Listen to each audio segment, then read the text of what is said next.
Doctor N K Sinha, chronic and acute disease specialist. आज हम लोग बातें करते हैं ठंड के समय में होने वाले कुछ रोगों के बारे में, जिनमें एक रोग तो बड़ा खतरनाक है। इस रोग को हम लोग पैरालिसिस या लकवा के नाम से जानते हैं। ठंड में पैरालिसिस या लकवा की समस्या आम है। ऐसा क्यों होता है, चलिए इसे हम लोग समझ लेते हैं।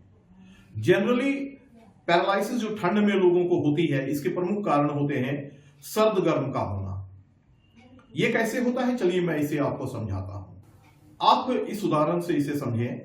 रात को हम लोग रजाई में, कंबल में बहुत आराम से गर्म होकर सोए हुए हैं और अचानक कोई ऐसी घटना घटती है या आवश्यकता पड़ती है कि हम लोग रजाई से बाहर निकल आते हैं और रजाई के नीचे जनरली लोग हल्के कपड़े ही पहने होते हैं, तो ऐसे में वो ठंड में अचानक आ जाते हैं। ये परिस्थिति पैरालिसिस की हो सकती है। यहां पर हमें सतर्क रहने की आवश्यकता है। अचानक हमें रजाई से निकलकर बहुत अधिक ठंड में नहीं आना है।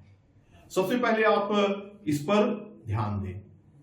अब पैरालिसिस की मैक्सिमम घटनाएं आप देखेंगे गांव और देहात में ज्यादा होती है।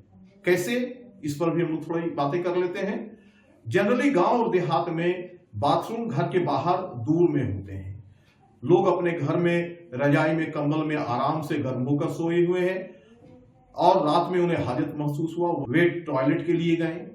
अब उसी हल्के कपड़े में लोग बेध्यानी में निकल जाते हैं और घर के बाहर दूर उन्हें जाना पड़ता है। वहां पर जाकर वो टॉयलेट के लिए बैठते हैं और उस समय यूरिन के दौरान बॉडी का टेम्परेचर फिर डिक्रीज करता है। तो यहां पर दो परिस्थितियां हो गई। एक तो वो गर्म रजाई से बाहर अचानक ठंड में निकल गए और दूसरी स्थिति ये बनी कि यूरिनल डिस्चार्ज के साथ बॉडी का टेम्परेचर भी घटा। यहां पर पैरालिसिस मारने की संभावना सर्वाधिक हो जाती है। तो अब हम लोग बातें करेंगे, यदि किसी के साथ ऐसा हो जाए तो हमें प्राथमिक चिकित्सा के रूप में क्या करनी चाहिए। यहां पर मैं आपको एक होम्योपैथिक दवा जिसका नाम एकोनाइट 30 है, इसके बारे में बतलाना चाहूंगा। यदि किसी व्यक्ति को अचानक इन परिस्थितियों के कारण पैरालिसिस का अटैक हुआ हो तो 10-10 मिनट में उसके जुबान पर 4-4 बूंद एकोनाइट 30 पोटेंसी का डालते जाए। इमीडिएट रिकवरी होगा। 1 से 2 घंटे में पेशेंट लगभग स्वस्थ हो जाएंगे। इसके साथ आप घर में सरसों तेल को गर्म कर लें, उसमें थोड़ा सा लहसुन डाल दें और गर्म करके जिस व्यक्ति को पैरालिसिस अटैक हुआ है उसके उस अंग पर गर्म तेल का मालिश करना प्रारंभ करें। साथ ही अलाव जला लें और उस व्यक्ति के लकवाग्रस्त अंग को सेके भी।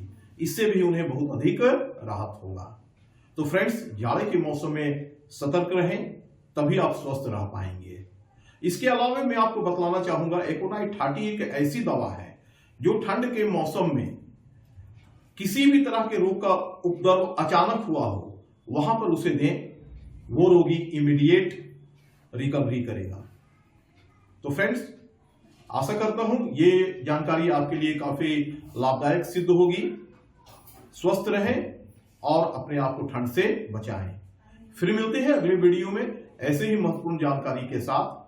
तब तक स्वस्थ रहें और सतर्क रहें। Thanks for watching.